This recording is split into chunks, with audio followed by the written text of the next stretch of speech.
Hello बच्चों, कैसे हो तुम सब। चलो देखो, आज हम लोग फोर्स अगला लेक्चर पढ़ेंगे। आज न्यूटन्स का थर्ड लॉ हम लोग शुरू करेंगे।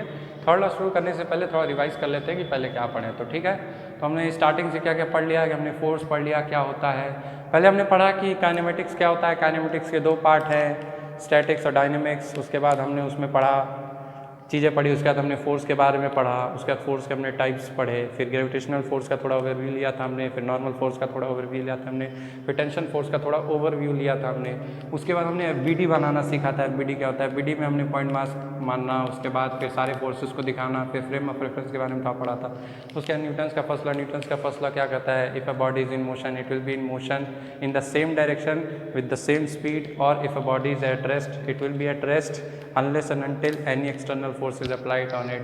मतलब एफ नेट अगर किसी बॉडी पे क्या था हमने, एफ नेट अगर किसी बॉडी पे जीरो होता है तो ए नेट जीरो होगा। ए नेट जीरो मतलब वेलोसिटी जो होगी वो कांस्टेंट होगी। तो या तो वो कांस्टेंट वेलोसिटी से मूव कर रहा होगा या तो रेस्ट पोजीशन में होगा जब तक एफ नेट जीरो है। मतलब कोई एक्सटर्नल फोर्स या तो उस पर लग नहीं रहा होगा, या जितने भी फोर्सेज एक्सटर्नली उस पर लग रहे होंगे वो सारे एक दूसरे को बैलेंस कर रहे होंगे और नेट फोर्स जीरो होगा। ये था न्यूटन्स का फर्स्ट लॉ। उस पर हमने कुछ क्वेश्चन भी लगाए थे।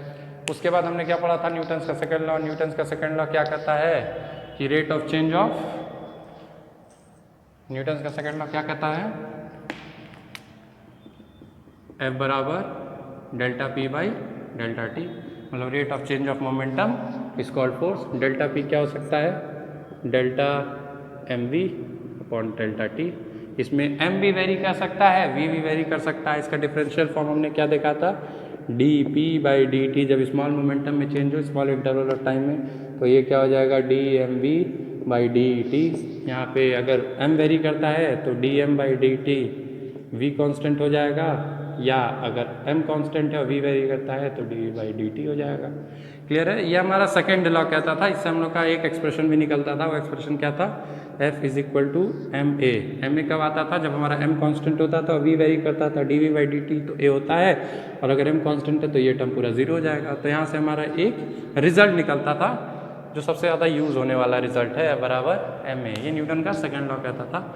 आज हम लोग पढ़ेंगे न्यूटन्स थर्ड लॉ। क्लियर बच्चों। चलो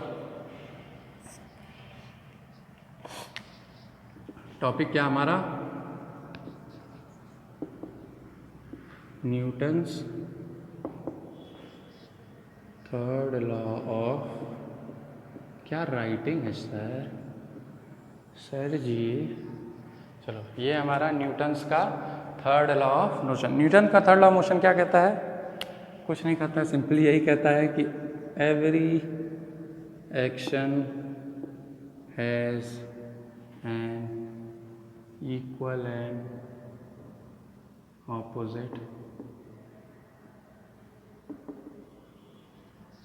देखो दोस्तों, बच्चों, मित्रों, भाइयों, बंधुओं, बहनों, न्यूटन्स का सेकेंड लॉ, सॉरी न्यूटन्स का थर्ड लॉ क्या कहता है कि every action has an equal and opposite reaction. अब देखो लिखा है every action has an equal and opposite reaction. इसका मतलब क्या है कि मान लो मेरा कोई दुश्मन है, मैंने उसको एक झापड़ मार दिया, उसने खींच के मुझे एक झापड़ मार दिया, ये एक्शन रिएक्शन नहीं है इसके हिसाब से। इसका इंटरप्रिटेशन बहुत इंपॉर्टेंट है। लोग इसका गलत इंटरप्रिटेशन कई बार कर लेते हैं, इसको समझने वाली बात है। इसका ये भी नहीं है कि मान लो किसी ने मुझे एक झापड़ मारा, मैंने एक दोस्त को बुलाया, कहा तुम इसको मारो, तो ऐसा नहीं है कि उसने मेरे पे एक्शन ट्राई किया, मैंने रिएक्शन अपने दोस्त, ये भी एक्शन रिएक्शन नहीं है। एक्शन रिएक्शन एक्चुअली है क्या, देखो मान लो ये एक सरफेस है, इस सरफेस पर ऐसे एक बॉक्स रखा हुआ है, ठीक है। तो देखो इस सरफेस की वजह से इस बॉक्स पर एक नॉर्मल फोर्स ऊपर लग रहा होगा। मान लो इसका मास स्मॉल एम है, तो अर्थ इस पे स्मॉल एम जी फोर्स नीचे लगा रही होगी। अच्छा देखो ये जो सरफेस है, चूंकि दोनों कांटेक्ट में है, नॉर्मल एक कांटेक्ट फोर्स है, तो ये जो सरफेस है ये इस बॉक्स पर एन फोर्स ऊपर की ओर लगा रहा होगा। इसी तरह ये बॉक्स इस सरफेस पे भी एन फोर्स नीचे की ओर लगा रही होगी। तो ये नॉर्मल, ये दोनों एक्शन रिएक्शन फोर्स है। क्लियर हो रहा है। जैसे मान लो ये ऑब्जेक्ट है और ये हमारा अर्थ है, तो ये अर्थ इस ऑब्जेक्ट पर एम जी, अगर स्मॉल एम जी नीचे लगा रहा होगा, तो ये ऑब्जेक्ट इस अर्थ पर भी स्मॉल एम जी ऊपर की ओर लगा रहा होगा। तो ये दोनों एक्शन रिएक्शन पेयर है। तो एक्शन रिएक्शन पेयर में देखो इंपॉर्टेंट है, इस लॉ में 2-3 पॉइंट का याद होना इंपॉर्टेंट है। देखो पहला पॉइंट क्या है कि जो एक्शन एक्शन की स्पेलिंग इस एक्शन रिएक्शन फोर्स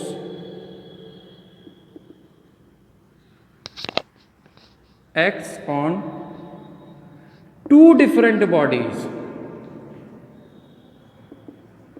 याद रखना इस चीज को, जो देखो इसमें एन ऊपर लग रहा है इस ऑब्जेक्ट पे, mg नीचे लग रहा है, तो एन और mg एक्शन रिएक्शन फोर्स नहीं है। क्यों? क्योंकि ये दोनों फोर्स एक ही बॉडी पर लग रहा है। ये एन और ये एन एक्शन रिएक्शन फोर्स है। देखो ये एन जो है ये इस ऑब्जेक्ट पर लग रहा है इस सरफेस के द्वारा, और ये एन जो है ये इस सरफेस पर लग रहा है इस ऑब्जेक्ट की वजह से। दोनों दो डिफरेंट बॉडीज पे लग रहे हैं। ये दोनों एक्शन रिएक्शन फोर्स हैं। तो action reaction force acts on two different body. अगर एक बॉडी, जैसे मैंने जब लड़के को थप्पड़ मारा, क्लियर है, गाल पर, तो मेरे हाथ से जो उसके गाल पर फोर्स पड़ा होगा, तो उसके बाद जो उसके गाल से मेरे हाथ पर जो फोर्स लगा होगा, वो दोनों एक्शन रिएक्शन पेयर है। इस बात को याद रखना, एक्शन रिएक्शन जो फोर्स है वो हमेशा टू डिफरेंट बॉडीज पे लगते हैं। दूसरा, they always acts in pair, दोनों पेयर में होते हैं। तीसरा, they are of same nature, दोनों सेम नेचर के होंगे। ऐसा नहीं है कि इस ऑब्जेक्ट पे देखो जो नॉर्मल है वो एन ऊपर mg नीचे है, एन और mg दोनों सेम नेचर का फोर्स है, नहीं, mg ग्रेविटेशनल फोर्स है, एन नॉर्मल फोर्स है। ये दोनों एक्शन रिएक्शन पेयर हो ही नहीं सकते। एक्शन रिएक्शन पेयर हमेशा सेम नेचर के फोर्सेज होते हैं। अगर नॉर्मल एक बॉडी पे एक्शन है तो जो दूसरे बॉडी पे उसका रिएक्शन होगा वो भी नॉर्मल ही होगा। अगर अर्थ इस ऑब्जेक्ट पर mg फोर्स नीचे लगा रही है तो ऑब्जेक्ट भी अर्थ पर mg फोर्स ऊपर लगाएगा। दोनों फोर्स का नेचर सेम होगा। क्लियर है? बातें कौन कौन सी है कि action reaction force acts on two different body, very important. जो एक्शन रिएक्शन फोर्स होंगे वो हमेशा दो डिफरेंट बॉडीज पर लगेंगे। दूसरा point, they always acts in pair, वो हमेशा पेयर में एक्ट करेंगे। तीसरा point, they are of same nature, वो सेम नेचर के होंगे। क्लियर है? कोई दिक्कत? आगे बढ़े, चल।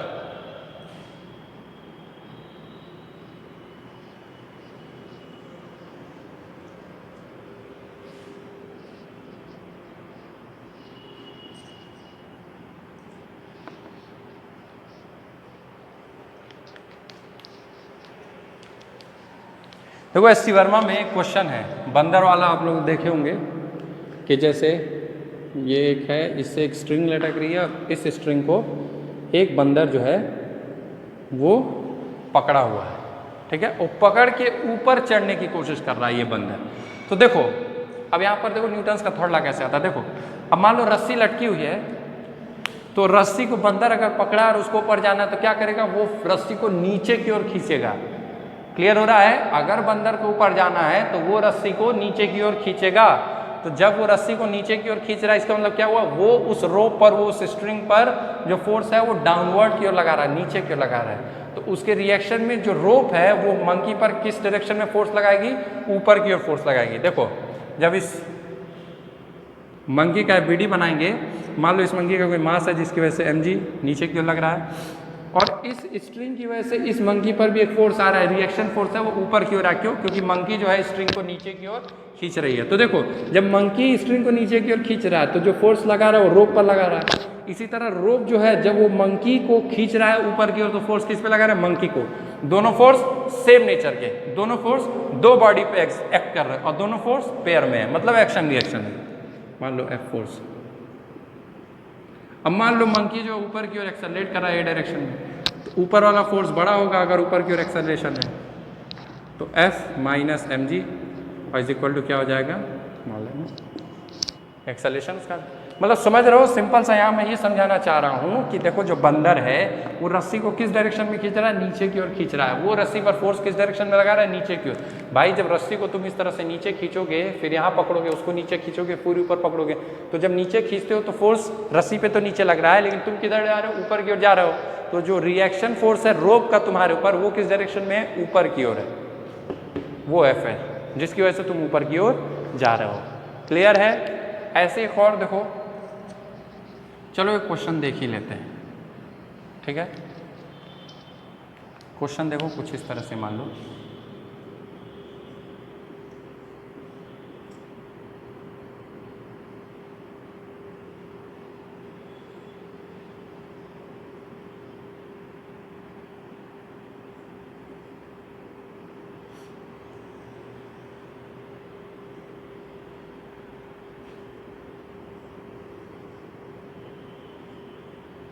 ठीक है। एक आदमी है, वो उस रोप को इस तरह से खींच रहा है कि पूरा सिस्टम जो है वो इक्विलिब्रियम में है, ठीक है, समझ में आ रहा है। वो इस रोप को इस तरह से नीचे की ओर खींच के पकड़ा हुआ है कि ये पूरा जो सिस्टम है वो इक्विलिब्रियम में है। अब देखो जाहिर सी बात है, अगर इस पूरे सिस्टम को इक्विलिब्रियम में रखना है तो इस आदमी को रोप ऐसे नीचे की ओर फोर्स लगा के खींचना पड़ेगा इस तरह से, तभी रहेगा। मान लो ऊपर की ओर करेगा तो क्या होगा, ये नीचे चले जाएगी। मान लो ऊपर की ओर फोर्स लगाएगा आदमी ऐसे रस्सी के ऊपर, तो रस्सी इस तरह झूलते हुए नीचे चली जाएगी। तो इस सिस्टम को यहाँ पे रोकने के लिए क्या करना होगा, रस्सी को इस तरह से नीचे फोर्स लगाकर इस तरह से खींच के रोकना पड़ेगा, ठीक है। चलो FBD बनाते हैं, अलग अलग फोर्स से देखते हैं क्या क्या है। इस आदमी का मान लो अगर FBD बनाते हैं तो देखो ये सरफेस जिस पर ये खड़ा है इसकी वजह से इस पर एक नॉर्मल आ रहा होगा, दिख रहा होगा। इस आदमी का मान लो स्मॉल मास है, स्मॉल m मास है, तो स्मॉल mg जो ग्रेविटेशनल पुल है वो नीचे की ओर लग रहा होगा। अब ये आदमी इस रस्सी को जब नीचे की ओर खींच रहा है तो रिएक्शन में रस्सी भी इस आदमी को ऊपर की ओर खींचेगी, तो एक फोर्स आएगा, वो फोर्स है F, ठीक है। तो चूंकि ये पूरा सिस्टम इक्विलिब्रियम में है, मोशन में कोई नहीं है, तो इसका मतलब जितने फोर्सेज हैं एक दूसरे को बैलेंस करेंगे। और कोई फोर्स इस आदमी पे लग रहा है नहीं, तो यहाँ से क्या आएगा, F plus N is equal to small m g, जहाँ से F is equal to small m g minus normal. Clear हो रहा है। मान लो ये जो भी है, मान लो एक सिस्टम है, कार्ट है, लिफ्ट है, जो भी मान लो, इसका देख लो क्या होगा। FBD देखते हैं, ठीक है। देखो ये सरफेस जो था ये इस आदमी पर नॉर्मल ऊपर लगाया था, तो इसी तरह ये आदमी रिएक्शन में इस पर भी एक नॉर्मल लगाएगा नीचे की, उसकी वैल्यू भी n होगी, क्योंकि सेम नेचर के होते हैं, दो डिफरेंट बॉडी पर एक्ट करते हैं, पेयर में होते हैं और वैल्यूज सेम होती है। क्लियर है। नॉर्मल नीचे की ओर लगाया। और कौन कौन सा फोर्स लग रहा है, अब देखो F फोर्स से इसको खींचा होगा, समझ में आ रहा है। F फोर्स से नीचे खींचा होगा तो रस्सी इस आदमी पर भी F फोर्स ऊपर लगाएगी, तो F फोर्स इसमें है ना, वो F force F force F force F force ये स्ट्रिंग से अटैच है, तो इस स्ट्रिंग पे भी एक फोर्स लग रहा हो जो इस स्ट्रिंग को, मतलब इस पूरे सिस्टम को रोक कर रखा होगा ऊपर की डायरेक्शन में। समझ में आ रहा है।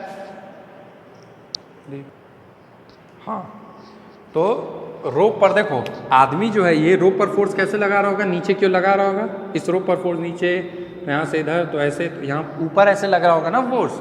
इस बॉडी को जो रोप है वो ऊपर की ओर ऐसे फोर्स लगा कर रोकी होगी। क्लियर है। तो देखो ये हो गया F। और एक कौन सा फोर्स लग रहा है नीचे, इस बॉडी का मान लो स्मॉल कैपिटल M मास है, तो कैपिटल mg ग्रेविटेशनल पुल लग रहा होगा। चूंकि इक्विलिब्रियम में सारे फोर्स बैलेंस होंगे, तो यहाँ से हमारा जो आंसर आएगा वो क्या होगा, कैपिटल mg। तो मैं यहाँ पर सिंपल सा ये समझाने की कोशिश कर रहा हूँ कि देखो जब कोई ऑब्जेक्ट किसी पर फोर्स लगाता है तो बदले में दूसरा ऑब्जेक्ट भी सेम नेचर का फोर्स सेम मैग्नीट्यूड का उस ऑब्जेक्ट पर लगाता है। यही न्यूटन्स का थर्ड लॉ बोलता था। क्लियर है, कोई दिक्कत। चलो आगे बढ़े।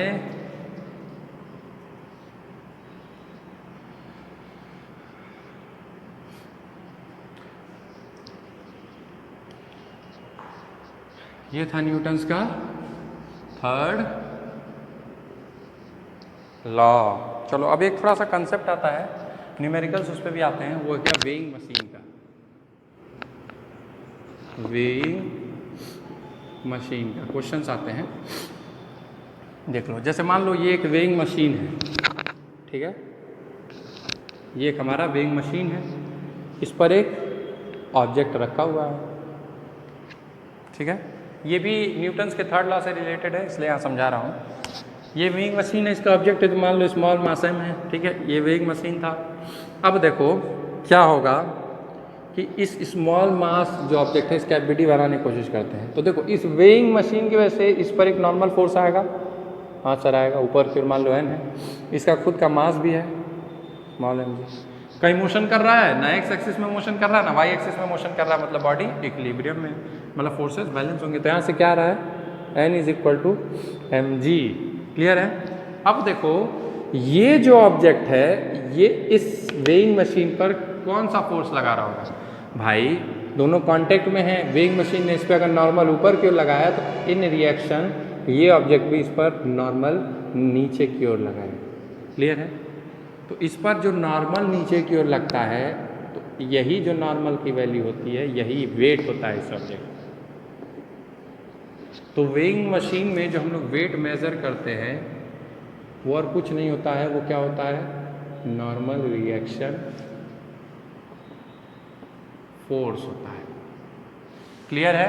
देखो ये ऑब्जेक्ट है स्मॉल मास का, स्मॉल एम मास का, ये इस पर रखा हुआ है इस वेइंग मशीन पर। इस वेइंग मशीन की वजह से इस पर एक नॉर्मल फोर्स ऊपर की ओर अगर लग रहा है तो इस ऑब्जेक्ट की वजह से इस वेइंग मशीन पे भी तो नॉर्मल फोर्स नीचे की ओर लग रहा होगा। और ये नॉर्मल फोर्स किसकी वजह से लग रहा है? इस ऑब्जेक्ट की वजह से। तो यही नॉर्मल जो वैल्यू होती है यही वेट होता है इस ऑब्जेक्ट का या किसी ऑब्जेक्ट का। तो वेइंग मशीन कुछ और मेजर नहीं करता, और सिर्फ नॉर्मल रिएक्शन फोर्स मेजर करता है। क्लियर है? समझ में आ रहा है? अच्छा, ये भी जरूरी नहीं कि हर केस में जो नॉर्मल है वो mg के बराबर हो। यहाँ पर हर केस में नॉर्मल जो है वो mg के बराबर हो। जैसे मैं एक केस दे रहा हूँ, देखो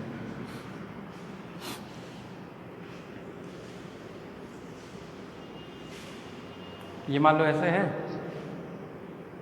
मान लो ये पोर्शन पूरा वेइंग मशीन का है, वेइंग मशीन इस शेप का है, इस पे स्मॉल एम मास का ऑब्जेक्ट रखा हुआ है। मान लो ये इक्विलिब्रियम में है, स्मॉल एम मास का ऑब्जेक्ट है, इक्विलिब्रियम में इस पे रखा हुआ है। तो अब बताओ नॉर्मल की डायरेक्शन पहले क्या होगी? याद है नॉर्मल की डायरेक्शन हमेशा कॉन्टैक्ट सरफेस के डायरेक्शन, कॉन्टैक्ट सरफेस के परपेंडिकुलर होती है। याद है हमारा कॉन्टैक्ट सरफेस ये है, तो नॉर्मल जो इस ऑब्जेक्ट पे आएगा वो कुछ इस डायरेक्शन में आएगा। mg हमेशा टुवर्ड्स द अर्थ लगता है, ऐसे नीचे की ओर। ठीक है, मान लो अगर ये थीटा है, ये थीटा है 90 डिग्री, तो ये भी थीटा, ये टोटल 90 है थीटा, तो 90 डिग्री। हाँ देखो ये 90 डिग्री है थीटा, तो ये 90 डिग्री माइनस थीटा। क्लियर है? तो देखो इसको रिजॉल्व कर लेते हैं। इस डायरेक्शन में क्या हो जाएगा mg का? इस डायरेक्शन में हो जाएगा mg साइन थीटा। ठीक है, और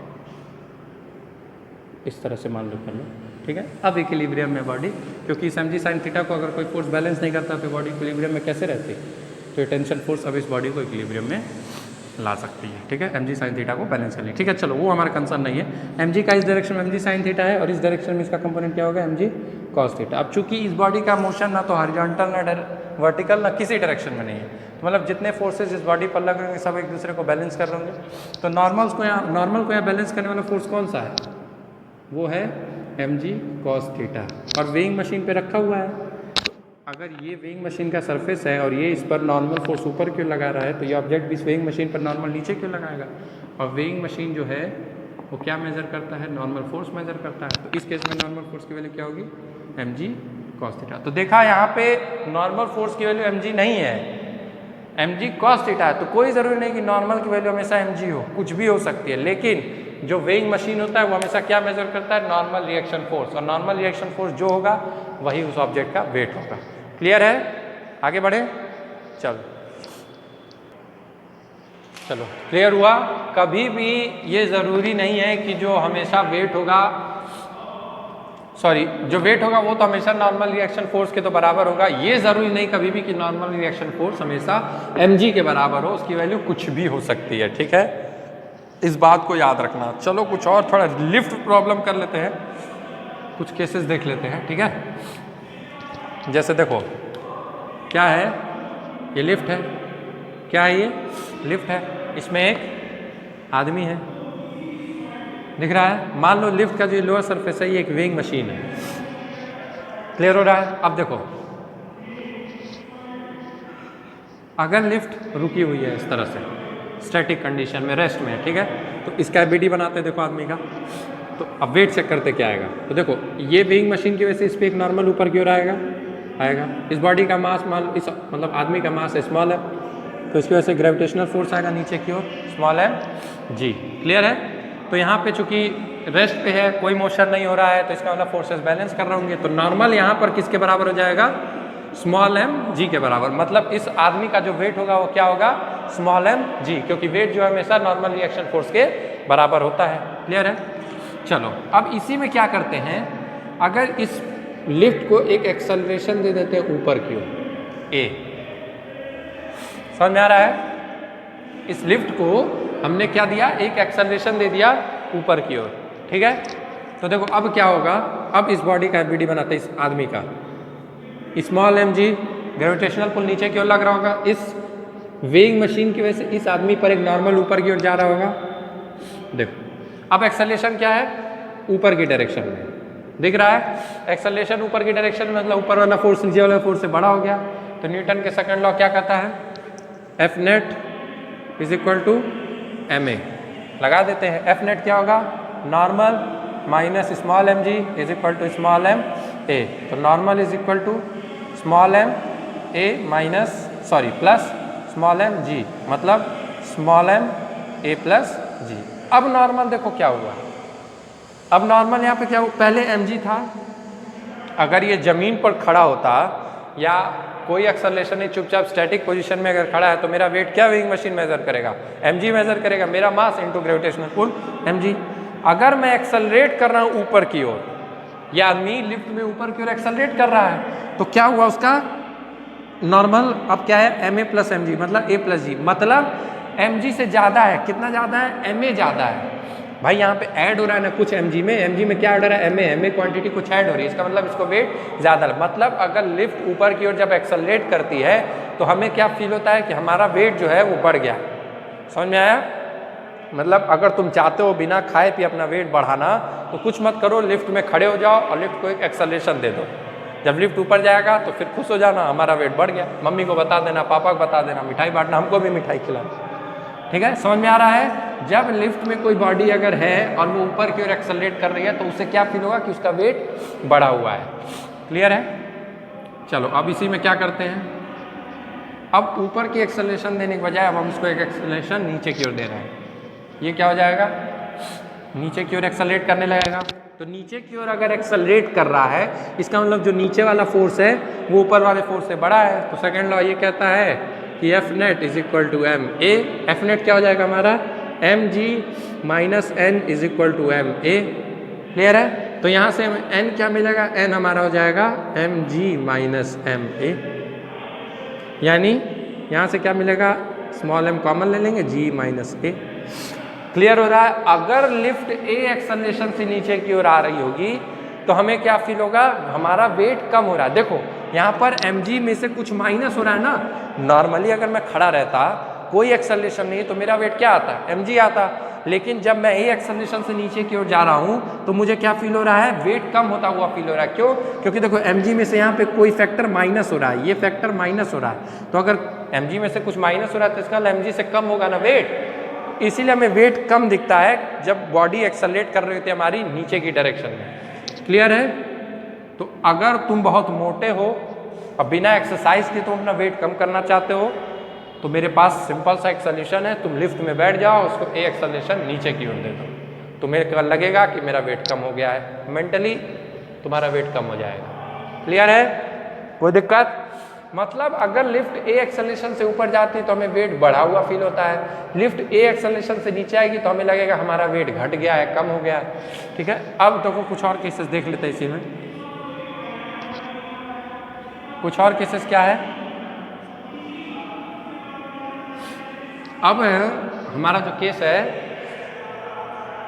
अगला केस ये है कि मान लो ये जी एक्सेलरेशन से नीचे की ओर आ रहा है, किससे, जी एक्सेलरेशन, मतलब एक्सेलरेशन ड्यू टू ग्रेविटी की जो वैल्यू है उसी से नीचे की ओर आ रहा है, मतलब इसका एक्सेलरेशन जी, तो नीचे की ओर एक्सेलरेशन है मतलब नीचे वाला फोर्स बड़ा होगा ऊपर वाले फोर्स से। सेकेंड लॉ क्या कहता है, F net is equal to small M A, F net की value small M G minus N is equal to small M G, तो एन की वैल्यू यहाँ से क्या निकलेगी, small M G minus small M G, मतलब 0। बच्चों ये कंडीशन है जब हम लोग लिफ्ट में बैठे हुए हैं और लिफ्ट जी एक्सेलरेशन से अगर नीचे की ओर आ रही है तो हमें क्या फील होगा कि हमारा वेट है ही नहीं, वेट लेसनेस की फीलिंग आएगी, इसी को कहते हैं वेटलेसनेस। जैसे आपने कई झूला उला तो झूले हो गए यार, बड़ा बड़ा वाला एक झूला ऐसे करके होता है और एक गोल सा बड़ा सा होता है, उसका नाम पता नहीं क्या, मुझे याद नहीं है। एक ऐसे एक झूला और देखे होगे कि ऐसे गोल गोल एक पोल जाता है, उसके गोल गोल गोल गोल ऐसे ऊपर जाता है, फिर अचानक से नीचे आता है, तो क्या होता है, वो फ्री फॉल हो रहा है। यहाँ पे जी का मतलब क्या हुआ, लिफ्ट का फ्री फॉल हो रहा है। मतलब लिफ्ट अगर मान लो किसी धागे से किसी रोप से बंधी हुई थी और किसी ने इस रोप को काट दिया तो लिफ्ट क्या होगा, फ्री फॉल होगा, मतलब जी एक्सेलरेशन से नीचे की ओर रहेगा। तो जब फ्री फॉल होता है किसी ऑब्जेक्ट का और उस पर अगर तुम बैठोगे तो तुम्हें क्या फील होगा, वेटलेसनेस की फीलिंग आएगी। बड़े दिल्ली उल्ली जाना तो वहाँ देखना एक बड़ा सा झूला होता है, पोल से होता है, ऐसे उसके गोल गोल गोल गोल रहता है, उसी में लोग बैठते हैं। वो ऊपर जाता है गोल गोल होकर, फिर अचानक से नीचे गिरता है। तो जब वो अचानक से नीचे गिरेगा तो वो कुछ फील होता है अंदर। वो क्या फीलिंग होती है, वो वेटलेसनेस की फीलिंग होती है। वही वेटलेस लगेगा कि हमारा वेट है ही नहीं। ब्लड प्रेशर में डिफरेंस चेंज आता है, जिससे हमें शरीर में कुछ अजीब फीलिंग होता है। समझ में आ रहा है? तो जब किसी भी लिफ्ट का या किसी ऑब्जेक्ट का जब फ्री फॉल होगा तुम उस पर अगर बैठोगे तुम्हें क्या फील होगा कि तुम्हारा वेट है ही नहीं। क्लियर है? यहाँ पे n की वैल्यू 0 आ रही है, तो n की वैल्यू 0 का क्या मतलब? n की वैल्यू 0 का मतलब ये है कि अब एक ऐसा समय आ चुका है जहाँ पे बस इस आदमी का और ये जो लोअर सरफेस है इसका कांटेक्ट छूटने ही वाला है। भाई n एक कांटेक्ट फोर्स है। n फोर्स कब तक रहेगा? दो बॉडी के बीच में n फोर्स कब आता है? जब दोनों बॉडी का कांटेक्ट हो, और जब दोनों बॉडी का कांटेक्ट नहीं होगा तो n होगा ही नहीं। n ना होने का मतलब n बराबर 0 है।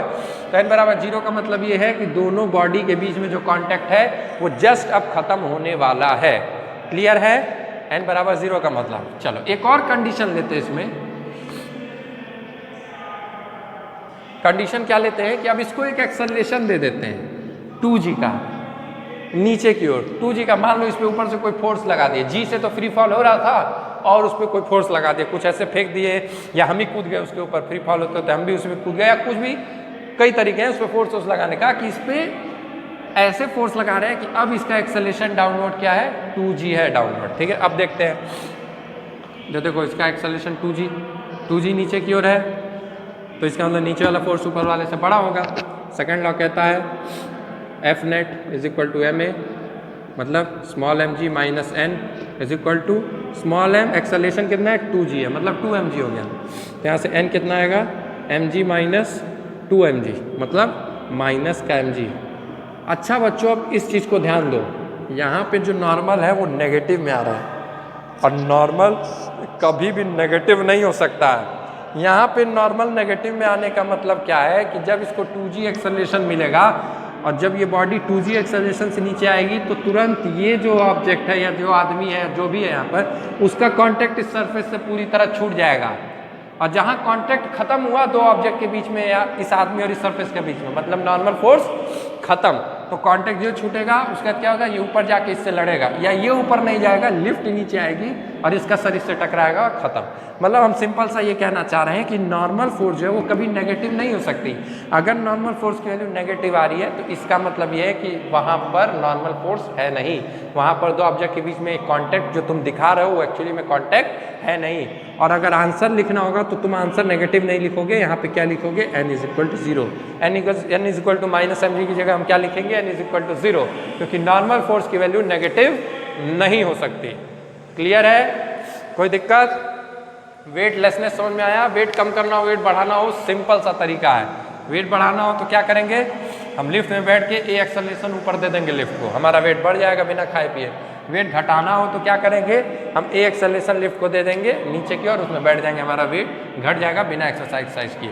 बहुत ईजी है, मेहनत करनी नहीं है, कोई ज़रूरी नहीं सुबह उठने का, कोई ज़रूरी नहीं रात में जल्दी सोने का।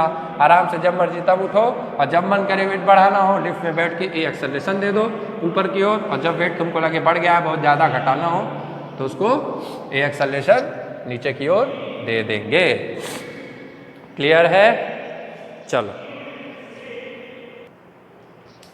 बच्चों यहाँ पर हमने कुछ लिफ्ट वाला प्रॉब्लम देख लिया, वेटलेसनेस की कंडीशन देख ली, न्यूटन का थर्ड लॉ कर लिया। अब चलो थोड़ा सा एक और छोटा सा टॉपिक है, हालांकि इसके बारे में हम आगे भी पढ़ेंगे, लेकिन यहाँ पर भी मैं थोड़ा सा टच करा देना चाहता हूँ क्योंकि ये थोड़ा सा न्यूटन के थर्ड लॉ से और न्यूटन के सेकेंड लॉ से इन्फ्लुएंस्ड ये टॉपिक।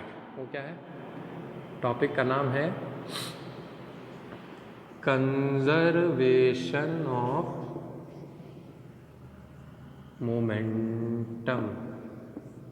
क्या है टॉपिक का नाम? Conservation of momentum. मोमेंटम बच्चों आप जानते हो मोमेंटम क्या होता है?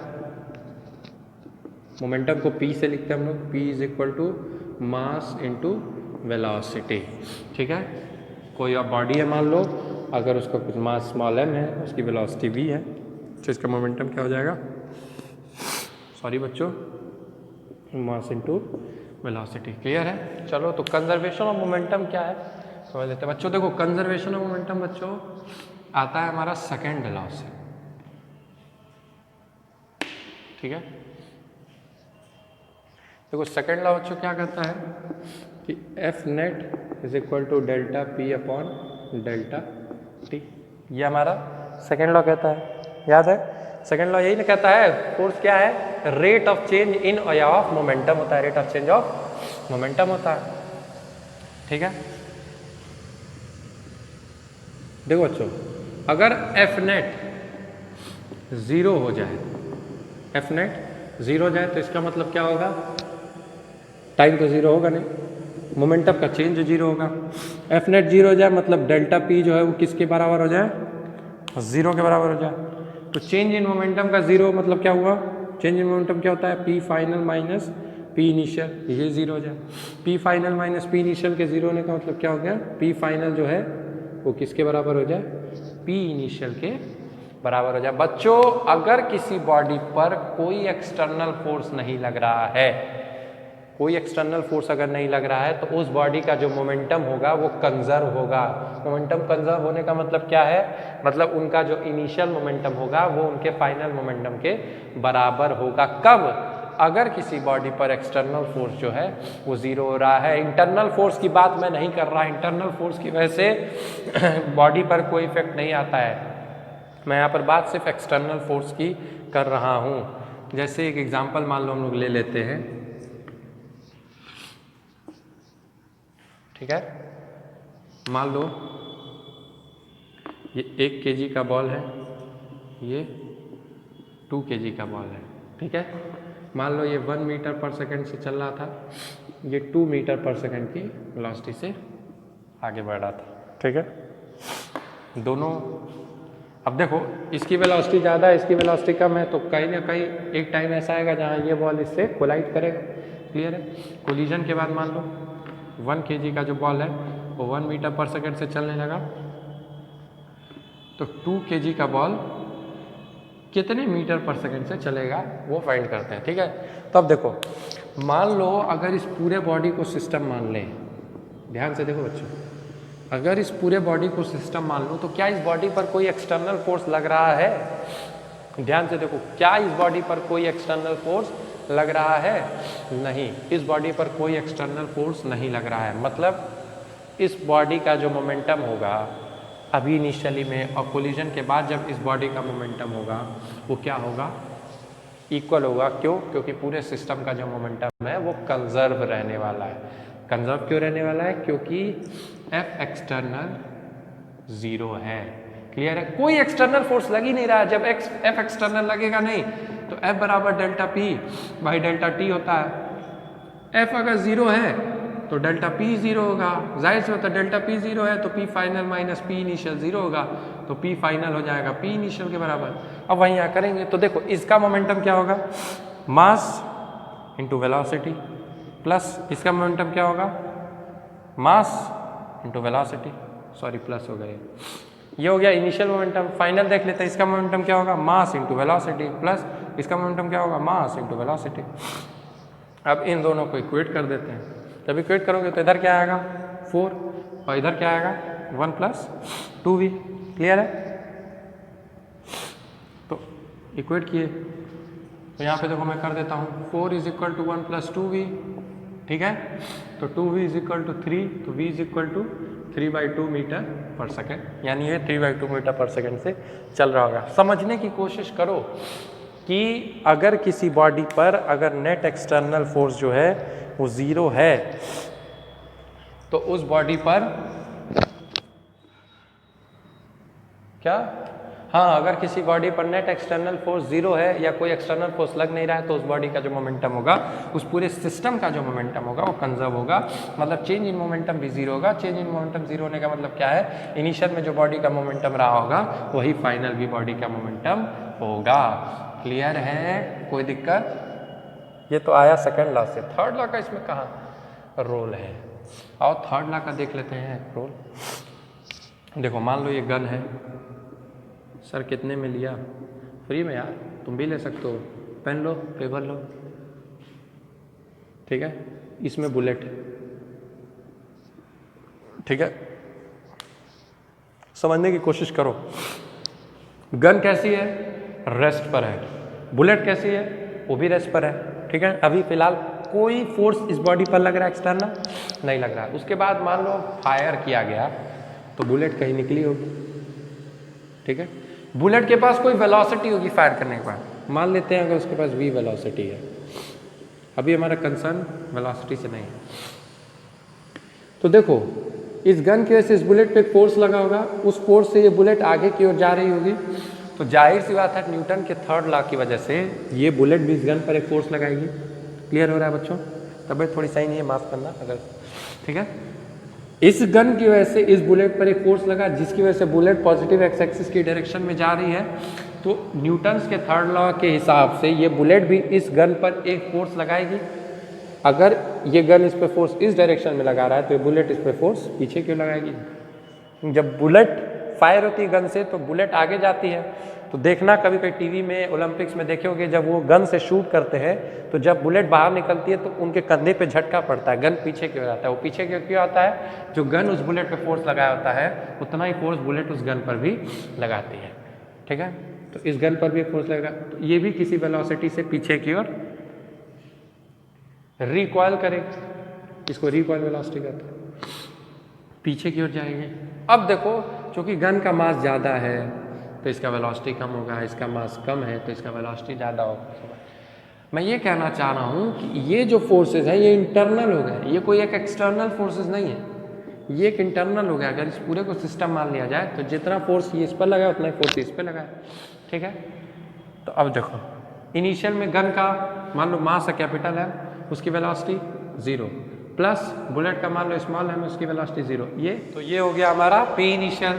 गन का मास कैपिटल है, उसकी वेलोसिटी इनिशियली क्या थी? 0 थी क्योंकि रेस्ट पे थे। बुलेट का मास स्मॉल है, उसकी वेलोसिटी भी 0 थी क्योंकि वो रेस्ट पे था। अब देखो फायर होने के बाद फाइनल देखते हैं। गन का मास कैपिटल है, मान लो उसकी वेलोसिटी थी v, और v से पीछे क्या होगा? v डैश ले लो।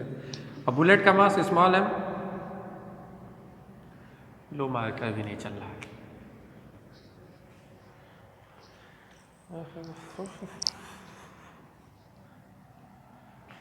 स्मॉल एम और उसकी वेलोसिटी v डैश, ठीक है। अब देखो इस पूरे सिस्टम पे कोई एक्सटर्नल फोर्स तो लग ही नहीं रहा है। यहाँ पे ये जो फोर्सेस लग रहे थे ये एक्शन रिएक्शन पेयर है, ये इंटरनल हो गया, ठीक है। जितना फोर्स ये गन इस बुलेट पर लगाया था उतना ही ये बुलेट इस गन पर भी लगाया, और दोनों की वजह से इन दोनों में ही एक वेलोसिटी आता है, दोनों का एक मोमेंटम आता है, लेकिन वो इंटरनल है, वो एक्सटर्नल नहीं है।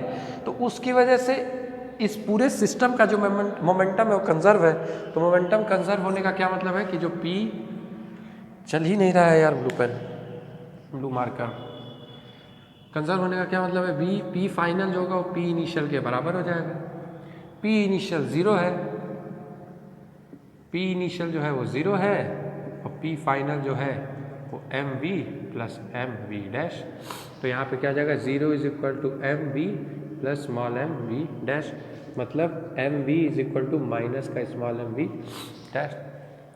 यहाँ माइनस साइन सिर्फ ये शो कर रहा है कि जो दोनों मोमेंटम की डायरेक्शन है वो अपोजिट है, वो दिख भी रहा है। देखो बुलेट अगर आगे की ओर बढ़ रहा है तो इसका मोमेंटम इस डायरेक्शन में है, और एक गन पीछे की ओर रिकॉइल हो रहा है तो इसका मोमेंटम इस डायरेक्शन में है, दोनों की डायरेक्शन डिफरेंट है। मैं सिंपल सा ये समझाना चाह रहा हूँ कि इन दोनों के बीच में जो फोर्सेज आ रहे हैं वो एक्शन रिएक्शन पेयर है, वो इंटरनल है, वो एक्सटर्नल नहीं है, और उसकी वजह से इस सिस्टम के जो मोमेंटम जो कंजर्वेशन पे कोई इफेक्ट नहीं पड़ रहा है। समझ में आ रहा है? इस सिस्टम पर कोई इफेक्ट नहीं पड़ रहा है टोटल अगर देखा जाए, उसकी वजह से, उन दोनों फोर्सेस की वजह से। तो इसलिए इसका मोमेंटम जो है वो कंजर्व है। तो कंजर्वेशन ऑफ मोमेंटम जो टॉपिक है वो न्यूटन के सेकंड लॉ से आता है, और थर्ड लॉ से भी थोड़ा थोड़ा इन्फ्लुएंस रहता है, ठीक है। ऐसा तो नहीं कि मैंने बुलेट को अपने हाथ से मार के एक्सटर्नल कोई फोर्स दिया, बुलेट आगे जा रही है, या गन को मैंने मार के पीछे किया ना। बुलेट गन पे फोर्स लगा रही है और गन जो है बुलेट पे फोर्स लगा रही है, वो दोनों एक दूसरे फोर्स लगा रहे हैं, वो इंटरनल फोर्स हो गया। ऐसे मान लो अगर एक बॉम्ब है कोई रखा हुआ इस तरह से, ठीक है, कई बार बॉम्ब जो है वो फट जाता है अपने आप। मान लो बॉम्ब फट गया तो ये पार्ट कुछ इधर गया v वेलोसिटी से v1 से, ये पार्ट कुछ इधर गया v2 से। तो इस केस में बताओ मोमेंटम कंजर्व रहेगा? बिल्कुल कंजर्व रहेगा। कोई एक्सटर्नल फोर्स थोड़े लग रहा है, बॉम्ब अपने आप फटा है, अपने किसी इंटरनल उसमें एक्टिविटी हुई होगी जिसकी वजह से ये बॉम्ब बर्स्ट किया हुआ है, कोई एक्सटर्नल फोर्स तो लग नहीं रहा है। तो इनिशियल में बॉम्ब स्टैटिक था, तो मान लो इसका total mass m plus small m था और वेलोसिटी क्या था, सॉरी टोटल मास मान लो, देखो ये वाला जो हिस्सा है इसका कैपिटल M मान लो, ये वाला हिस्सा स्मॉल m मान लो, तो स्टार्टिंग में बॉम्ब का पूरा मास क्या रहा होगा, m प्लस स्मॉल m, ठीक है। और वेलोसिटी 0, ये P इनिशियल था, P फाइनल क्या हुआ, स्मॉल m की वेलोसिटी v1 है, कैपिटल M की वेलोसिटी अपोजिट डायरेक्शन में माइनस ले लेते, माइनस का v2 है, नहीं इसको प्लस ले लो, डायरेक्शन तो अपने आप लेकर आ जाएगा, ठीक है, प्लस v2। अभी हमें पता ही नहीं वो इधर जा रहा है कि उधर जा रहा है, ठीक है। अब ये 0 हो गया, ये टर्म 0 हो गया, तो ये क्या हो जाएगा, कैपिटल M v2 बराबर माइनस का small m v1। Small m minus sign ये बता रहा है कि जो दोनों बर्स्ट होने के बाद जो दो पार्ट हुआ है वो दोनों का जो मोमेंटम है ऑपोजिट डायरेक्शन, मतलब ये मैं सिंपल सा कहना चाह रहा हूँ कि इस बॉम्ब पर एक्सटर्नली कोई फोर्स नहीं लगा था। एक्सटर्नल फोर्स ना लगने की वजह से इसका जो मोमेंटम है वो कंजर्व है, मतलब जो इनिशियल मोमेंटम इस बॉम्ब का था वही इसका फाइनल मोमेंटम भी होगा। क्लियर है, P इनिशियल जो है वो P फाइनल के बराबर होगा एक्सटर्नल फोर्स ना लगने की वजह से, और जो ये बर्स्ट किया होगा वो उसके इंटरनल एक्टिविटी की वजह से, बॉम्ब में कुछ अंदर चल रहा होगा जिसकी वजह से बर्स्ट किया, तो वो एक इंटरनल फोर्सेज हो गए, उनको कंसिडर नहीं किया जा सकता। एक्सटर्नल फोर्सेज की बात हो रही है, अगर एक्सटर्नल फोर्स किसी बॉडी पर 0 है या F नेट 0 है, एक्सटर्नल फोर्सेज लग रहा हो लेकिन बैलेंस्ड हो, F नेट 0 है, तो उस बॉडी का जो मोमेंटम है वो कंजर्व रहेगा। ये हमें सेकंड लॉ ऑफ मोशन से मिलता है और थर्ड लॉ से कई क्वेश्चंस में इन्फ्लुएंस रहता है, वो भी मैंने दिखा दिया आपको, ठीक है। तो ये था हमारा कंजर्वेशन ऑफ मोमेंटम का टॉपिक, इसको हम लोग सेंटर ऑफ मास में भी और डिटेल में पढ़ेंगे और अच्छे अच्छे क्वेश्चन वहाँ पे करेंगे जब सेंटर ऑफ मास आपको आ जाएगा निकालना, ठीक है। तो आज हमने क्या क्या पढ़ा कि न्यूटन्स का थर्ड लॉ ऑफ मोशन क्या होता है, एक्शन रिएक्शन पेयर होता है। एक्शन रिएक्शन फोर्सेज जो होता है हमेशा पेयर में आते हैं, दोनों सेम नेचर के होते हैं और दो डिफरेंट बॉडी पर लगते हैं, ये याद रखना। और क्या पढ़ा उसके बाद हमने लिफ्ट के कुछ क्वेश्चन सॉल्व किए, देखा कि वेटलेसनेस कब होता है, लिफ्ट ऊपर जा रही है तो वेट बढ़ जाता है, अगर ए एक्सेलरेशन से लिफ्ट नीचे आ रही है एक्सेलरेशन से तो वेट घट जाता है, जी से नीचे आएगी तो नॉर्मल खत्म हो जाएगा, पॉइंट ऑफ कांटेक्ट जस्ट खत्म होने वाला होता है, और अगर जी से ज़्यादा वेलोसिटी एक्सेलरेशन से अगर नीचे लिफ्ट आ रही है तो हमें वेटलेसनेस फील होता है, नॉर्मल पूरी तरह खत्म हो जाता है। नॉर्मल नेगेटिव नहीं हो सकता, अगर नेगेटिव में आ रही है आंसर नॉर्मल की तो इसका मतलब नॉर्मल 0 है, या कांटेक्ट दोनों के बीच का, दो ऑब्जेक्ट के बीच का छूट चुका है, खत्म हो चुका है। क्लियर है। तो आज के लेक्चर में बस इतना ही, आगे लेक्चर में और क्वेश्चन सॉल्व करेंगे, अगले लेक्चर में कुछ और क्वेश्चन टाइप्स ऑफ क्वेश्चन लेकर आऊँगा। स्प्रिंग फोर्स के बारे में भी थोड़ा डिटेल में देख लेंगे क्या है, क्योंकि स्प्रिंग पे हमने नहीं लगाया है, पुली के क्वेश्चन तो हमने कुछ सॉल्व कर लिए हैं, ठीक है। पुली के एक्सेलरेशन से रिलेटेड भी क्वेश्चन हमने सॉल्व कर लिए हैं, ब्लॉक टू ब्लॉक सिस्टम देख ही लिया है, वेज प्रॉब्लम भी देख लिया है, ठीक है। अभी हमने वेलोसिटी को इंट्रोड्यूस नहीं किया है क्वेश्चंस में, ठीक है। एक क्वेश्चन हमने लगाया था, दो ब्लॉक सिस्टम था जिसमें, लेकिन उसमें भी वेलोसिटी नहीं था, ठीक था। तो वेलोसिटी के क्वेश्चन सब इंट्रोड्यूस नहीं किए हमने इसमें फोर्स में, वो भी पढ़ेंगे, वो थोड़ा सा सिलेबस से बाहर चला जाता है, लेकिन जो सिलेबस से बाहर चाहते हैं प्रिपेयर कर, जो आगे सोच रहे हैं किसी एग्ज़ाम्स के लिए प्रिपरेशन करना, तो उनके लिए मैं लाऊंगा वो भी एक लेक्चर, उसका भी मज़ा आएगा यार। पढ़ाई करो, फिजिक्स बहुत इंटरेस्टिंग होता है, अगर इंटरेस्ट लेकर पढ़ोगे तो बहुत मज़ा आएगा। डरने वाली कोई बात नहीं है, बहुत इजी होता है। कंसेप्ट पे फोकस करो, रटने की मत सोचो। अगर कोई चीज़ हो रही है तो क्यों रही है मैं यहाँ बताऊँगा, मैं पूरा कंसेप्ट समझाऊंगा, मैं बताऊंगा कि एक्शन रिएक्शन पेयर किसको कहते हैं, कैसे पता लगा, मैं सब कुछ बता दे रहा हूँ आपको। अगर कंसेप्ट याद होगा तो आपको रटने की जरूरत नहीं पड़ेगी। क्वेश्चन में सिर्फ कंसेप्ट को पकड़ने की कोशिश करो कि अगर कोई ब्लॉक रखा है तो उसमें नॉर्मल जो है वो दोनों अगर दो डिफरेंट बॉडी पर लगा है, दोनों सेम नेचर के फोर्स है, दो पेयर में है, तो यही एक्शन रिएक्शन फोर्स होगा, नॉर्मल एमजी नहीं होगा। अगर कंसेप्ट याद होगा तो क्वेश्चन टैकल करने में दिक्कत नहीं होगा। फिजिक्स बहुत डिफिकल्ट नहीं होता, फिजिक्स बहुत इजी नहीं होता, फिजिक्स उनके लिए बहुत इजी हो जाता है जो कंसेप्चुअली अपने आप को क्लियर रखते हैं, और उनके लिए डिफिकल्ट है जो उसको रटने की कोशिश करते हैं। रटने वाली कोई बात ही नहीं है यार, आसपास जो तुम्हारी चीज़ें हो रही है, पंखा देखो घूम रहा है तो उसका रोटेशन इसी डायरेक्शन में है, इस डायरेक्शन में क्यों नहीं है। पंखा घूमते हुए भी अपने ही प्लेस पर है, ऐसा नहीं कि घूमते घूमते वहाँ से वहाँ चला जा रहा है, ऐसा क्यों रहा है। ये सब चीज़ सोचो, जब सोचोगे तब और उसके बारे में जानने की कोशिश करोगे, जब जानने की कोशिश करोगे तब तुम्हारा कंसेप्ट क्लियर होगा। अगर मैं यहाँ पढ़ा रहा हूँ तुमको कि मैं ब्लॉक को पुश कर रहा हूँ तो मैं फोर्स लगा रहा हूँ, तो तुम ब्लॉक को पुश करके देखो, तुमने जो फोर्स लगाया वो एक्सटर्नल फोर्स है। मैंने बताया कि एक्सटर्नल फोर्स से ब्लॉक के स्टेट में चेंज आता है, तो तुम सिर्फ सुनो मत, तुम करके देखो। तुम एक ब्लॉक लो, तुम बैग लो, अपना कुछ भी लो, उसको पुश करो, देखो क्या उसके स्टेट में चेंज आ रहा है। अगर वो रेस्ट में था और अगर वो मोशन में आ रहा है तो हाँ स्टेट में चेंज आ रहा है। करके देखो, जब करोगे तो फील आएगा। सोचो, इमेजिन करो हर एक चीज़ को। अगर साइकिल का पहिया ऐसे घूम रहा है तो साइकिल किधर चल रही होगी, साइकिल का पहिया ऐसे घूम रहा है तो साइकिल किधर चल रही होगी। अगर क्लॉकवाइज में है तो साइकिल आगे जा रही होगी कि पीछे जा रही होगी, अगर एंटी क्लॉकवाइज में है तो साइकिल आगे जा रही होगी कि पीछे जा रही होगी। अगर हम साइकिल का ब्रेक लगाते हैं तो साइकिल रुक क्यों जाती है, ये सब सोचो। ठीक है, अगर हम चल रहे हैं तो हम गिर क्यों नहीं जाते। अगर हम ऊपर की ओर कूद रहे हैं तो जब हम लोग ऊपर की ओर जाते हैं तब क्या हमारे ऊपर ग्रेविटेशनल पुल नहीं लगता। ये दिमाग में आना चाहिए। अच्छा, हम लोग ऊपर जाते हैं तो एक पॉइंट पे जाके रुक क्यों जाते हैं, ये सब दिमाग में आना चाहिए। क्लियर है। अच्छा, अगर हम लोग ऊपर जाते हैं तो हम लोग नीचे आ जाते हैं। रॉकेट जो है वो ऊपर जाता है तो ऊपर ही चलते चला जाता है, वो नीचे नहीं आता है। ऐसा क्यों होता है। ये सब चीज़ जब सोचोगे तब उसके बारे में जानने की कोशिश करोगे। क्लियर है। और फिर ज़्यादा न्यूमेरिकल प्रैक्टिस करो, क्वेश्चंस लगाओ। ठीक है। अगर मैं तुमको एक टॉपिक पढ़ाया वो Newton second law of motion, तो मेरे पे डिपेंडेंट मत रहो। मैं तुमको हाँ कुछ ऐसे क्वेश्चन दे दूंगा जिससे लगभग सारे टाइप के क्वेश्चन तुम्हारे हो जाएंगे, लेकिन उसके बाद मैं टाइप से क्वेश्चन दे सकता हूँ। फिर उस टाइप में 100 क्वेश्चन, 200 क्वेश्चन, 400 क्वेश्चन तुमको लगाना है। अगर मैं एक टाइप का क्वेश्चन बता दिया हूँ कि हाँ अगर एक टाइप का क्वेश्चन ये एक ब्लॉक ये, उसके ऊपर एक ब्लॉक ये, उसके ऊपर एक ब्लॉक ये अगर एक टाइप का क्वेश्चन है तो अब तुमको इस टाइप को मास्टर करना है। और इतना इसके बाद न्यूमेरिकल लगा लो इस टाइप का कि आगे इस टाइप का अगर कोई भी क्वेश्चन तुमसे कभी भी पूछे, क्रिस्टल क्लियर, कंसेप्चुअली एकदम क्लियर, तुरंत आंसर दो। ठीक है। तो फिजिक्स से डरने वाली कोई बात नहीं है, मौज मस्ती में पढ़ो। सब चीज़ मैं पढ़ाऊँगा, सब चीज़ मैं समझाऊँगा और टेंशन लेने वाली कोई बात नहीं है। कंसेप्ट में कोई दिक्कत नहीं होगी। मैं जो पढ़ा रहा हूँ बस, अगर मैं यहाँ जब पढ़ाता हूँ तो तुम लोग भी वहाँ कॉपी में एक बार यहाँ से देख कर किया करो, उसके बाद समझ के फिर कॉपी बंद करके फिर बिना देखे किया करो। देखो क्या क्या समझ में आ रहा है, क्या क्या तुम्हारे दिमाग से मिस हो रहा है। जब ऐसे करोगे तब समझ में आएगा अच्छा ये चीज़ ऐसे है, अच्छा ये फोर्स ऐसे लग रहा है, अच्छा यहाँ से तो हम ये बनाए नहीं, तब क्लियर होगा। समझ में आ रहा है। जितना ज़्यादा प्रैक्टिस करोगे फिजिक्स उतना अच्छा आएगा। खाना खाते हो तो आँख बंद करके भी देखना, तुम्हारे मुंह में ही जाएगा हाथ। ऐसा नहीं कि आँख बंद करोगे तो कान में जाएगा, नहीं। वो ऐसा क्यों है, क्योंकि इतनी बार प्रैक्टिस किया है तुमने खाना खाने। समझ में आ रहा है। चलो तो आज के लिए बस इतना ही, अगले लेक्चर में फिर मिलते हैं। तबीयत तो दिक्कत चल रहा है तबीयत का। चलो खुश रहो, मस्त रहो, स्वस्थ रहो। Bye bye.